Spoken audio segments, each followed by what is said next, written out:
ভেবেছিলাম আজকের দিনটা অন্য দিনের মতো সহজ হবে, কিন্তু প্রকৃতির পরিকল্পনা ছিল ভিন্ন। এই ভিন্ন পরিকল্পনা আমাদের দিনকে কিভাবে বিষাদে পরিণত করলো সেটা দেখাবো আজকের ভিডিওতে। যথারীতি আমি ঘর থেকে বের হয়েছিলাম দোকানের উদ্দেশ্যে। আজকে বাজার বাদ ছিল, তাই গাড়িতে আজকে জ্যামও ছিল বেশি। গাড়ি থেকে নামার পর পায়ের নিচে পড়ে মামাদের পতাকা। প্রতিদিন একটু আদর করে দোকানে আসি। দোকান খুলে কিছুক্ষণ পর দেখছি টাকলা মোরাত রাস্তা দখল করে বসে আছে।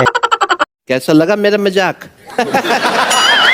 এরপর যখন আনমনে চায়ে চুমুক দিচ্ছিলাম, তখন দেখলাম প্রকৃতির ভয়ঙ্কর সুন্দর রূপ নিয়ে হাজির হয়েছে। বুঝতে বাকি রইল না এই রূপের আগুন দিয়ে সে ভয়ঙ্কর তাণ্ডব চালাবে। হলো তাই। কিছুক্ষণ পর মায়াবতী এমন ভাবে কান্না করা শুরু করলো, সে চোখের পানিতে আমাদের দোকানও তলিয়ে যাওয়ার উপক্রম হলো। কিছুক্ষণ পর বৃষ্টি বন্ধ হয়ে পানি সরে গেল, আমাদের আর কোনো বেচাকিনা হলো না। যে সময়ে বেচাকিনা হয় সেই সময় বৃষ্টির কারণে আমার দোকানের বেচাকিনা ওই দিনের মতোই বন্ধ হয়ে গেল।